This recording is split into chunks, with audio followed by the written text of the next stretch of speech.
Okay, video 3. You can tell that recess started behind me, so I'm sorry if that is loud. I'm going to try to get through the rest of this good pile in this video and be done.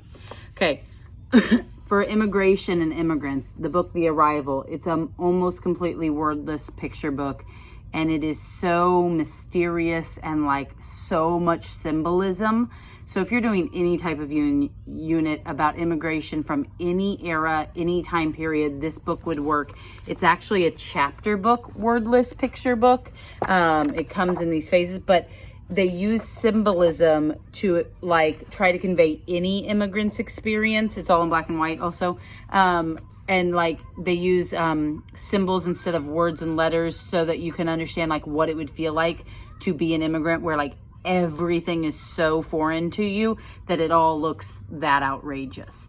So it's not fantasy, even though it looks fantasy. It's trying to portray what the immigrant experience is really like. It's by Shaun Tan. It has been one of my favorite books for about 10 years now. Absolute must buy. And I use that with any age group. Another great immigrant book, I'm going to show you a few in a row that I use together in a unit always. Small Beauties, The Journey of Darcy Hart O'Hara, is supposed to represent like the Irish famine and what that time period was like and what you brought over with you and how little you get to take with you when you immigrate, like with little notice, and how a lot of times the beauty of your world is left behind. And it parallels Henry Ford's real life family story. And so it also has good vocabulary, and is just very good, realistic, historical immigration story. And that was by Elvira Woodruff. And so is this one about immigration called The Memory Coat. It's all about Ellis Island. So if you're starting a unit on that, or tying that into your immigration unit, this has huge, fantastic vocabulary. It's really built for middle grades. I don't think a kid is ever too old to hear a good picture book. And this just really helps you understand the stress that an immigrant would feel coming over. And that like they're not always accepted, and the scary parts of that. So all good immigration books. Next up, you might have seen this because it's been pretty popular since it was released. They Called Us Enemy by George Takei. He is the famous actor from Star Trek. He's also an LGBTQ author and individual. But this is a graphic novel that's all about Japanese internment, forced concentration camps in America during World War II, their incarceration. And him and his family really did experience this. So this is based on his real lived experience. Again, it was black and white graphic novel, middle grades appropriate. And it also even talks about legal discrimination, not illegal, but legal. And like how some of those things still penetrate the American world today. So a wonderful look at like the fact that American history is sometimes really ugly, told by a person who really experienced it. These two books I want to show you go together. I bought them together after learning about them in a training I went to. This is called Lily in Paris by Peggy Nill, and In the Town All Year Round by Rotrot Suzanne Berner. They are both written in a completely different language. I learned about them as search and find books. They were a little bit hard for me to find on Amazon. I had to like buy them used or find them like definitely not on Prime and wait for a good price to come up on each of them. But I was doing a cool unit about like global education and like learning from others' experiences and perspectives. And these books might seem simple or unapproachable because of the different language and things, but they're a great intro to search and find and like recognizing what other people's cultures are like or what their environments look like, and just trying to like decipher words in another language. So I would use these with younger, like K4, as a fun search and find activity. Could even put them with like Where's Waldo and things to just have a few more touch bases with other languages. This is another poetry book I want to share with you called Can I Touch Your Hair? Poems of Race, Mistakes, and Friendships by Irene Lantham and Charles Waters. And I have to read you the flap so you understand the premise of this book. It covers very heavy topics. When our teacher says, pick a partner, my body freezes like a ship in ice. How can Irene and Charles work together on their poetry project?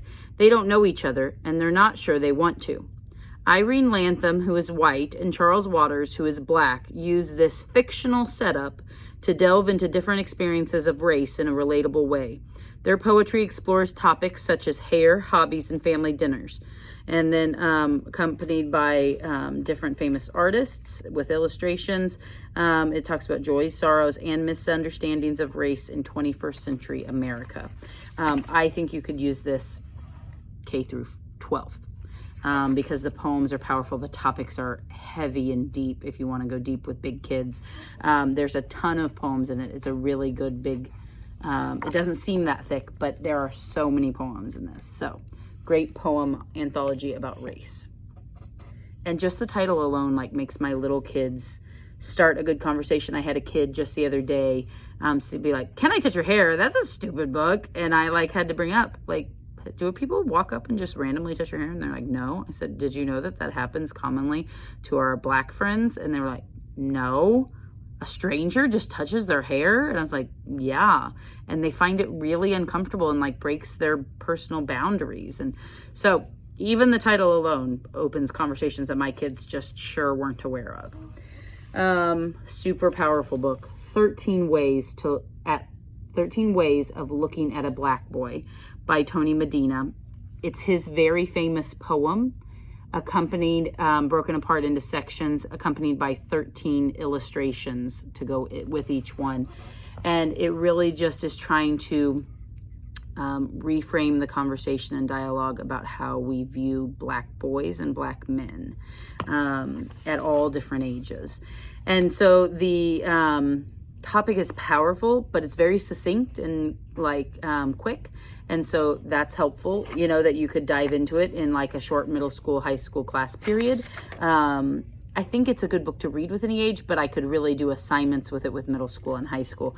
And each picture is by a different artist, so the style is different every time, but they're all beautiful. And the ways we look at black children in all the varieties. So wonderful poetry book.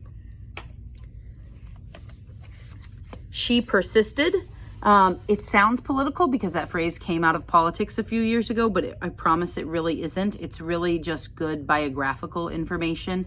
I'm going to read you the first page and also the 13 names of who are in it, because I like that some of them are well-known women's names in history, but a bunch of them are not well-known names. Some I didn't even know till I read it. Yikes. Says, here's the picture. Sometimes being a girl isn't easy. At some point, someone probably will tell you no, will tell you to be quiet, and may even tell you your dreams are impossible. Don't listen to them. These 13 American women certainly did not take no for an answer. They persisted. So then it goes on to cover Harriet Tubman, Helen Keller, Clara Limerick, Nellie Bly, Virginia Apgar, Maria Tall Chief, a Native American indigenous person, Claudette Colvin, Ruby Bridges, Margaret Chase Smith, Sally Ride, Florence Griffith Joyner, Flojo, Oprah Winfrey, Sonia Sotomayor, and then it ties it all up at the end. So good book for biography, for furthering research about biography and different women throughout American history. That was written by Chelsea Clinton, actually. This is another book about, it's actually less about immigrants. It's more about experience living through war. And like, we have some children who move into us who experience that, but we don't have a lot of kids who have firsthand knowledge of that experience. So this is a good eye-opener for that, about a boy who's living a very normal life, and suddenly in Sarajevo, Flowers for Sarajevo, in his community, they're under attack, being bombed, and like how that impacts him. It's by John McCutcheon, and it just shows how your life can be upheaved, even though you think you're living a very regular life. It also touches on the beauty of music and how that brings people together, even from like warring sides, and how we all can come together. I think it's middle school appropriate, actually, for the level of text and topic. And there's good info in the back, like historically, and to help you. But it does talk about how a heroic act comes alive when it inspires bravery in us. 2 more. This is one of my favorite books. I've used it a ton, Malala's Magic Pencil, because I love teaching about Malala since she's still a young person in our world that the kids can really connect with. Malala's story is pretty deep and serious about being shot by the Taliban and for trying to advocate for girls' education in Pakistan. But this book is written by Malala with help from another author to make it child appropriate. It doesn't like show the big scary awful parts of it.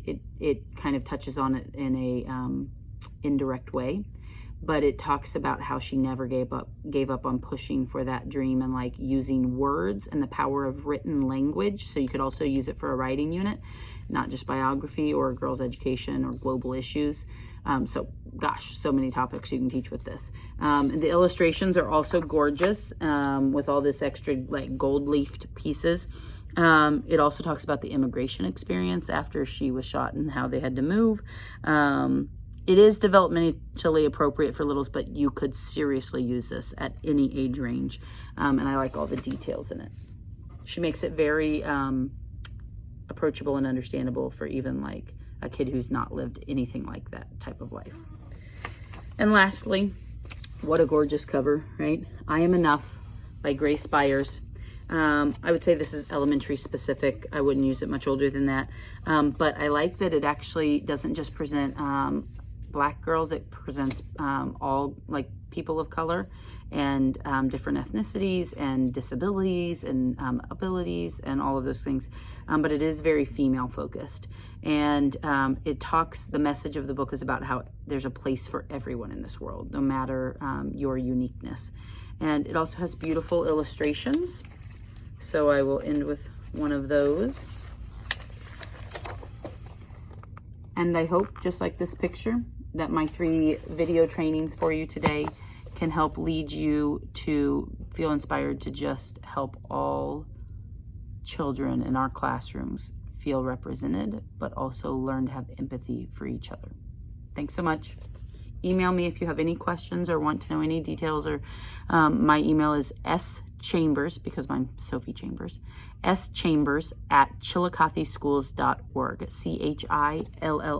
CHILLICOTHE, and schools is plural.